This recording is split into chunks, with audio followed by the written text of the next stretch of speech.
ஹெல்த்தியாக ஒரு பிரேக்ஃபாஸ்ட் பார்க்கலாமா? இதில் நான் 2 கப்பு ஓட்ஸு சேர்த்துருக்கிறேன். ஏதாச்சும் குக்கிங் ஆயில், ஓட்ஸும் எண்ணெயும் மிக்ஸ் ஆகிறப்பில் இதை வந்து மிக்ஸ் பண்ணி வச்சுடுங்க. இப்போ இதை ஸ்டவ்வில் ஆன் பண்ணிடலாம்.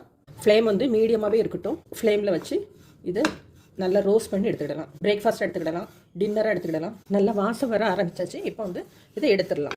1/2 கப் வேர்க்கடலையும் இப்போ வறுத்து எடுத்துடலாம். வேர்க்கடலை நல்லா வறுபட்டுச்சு.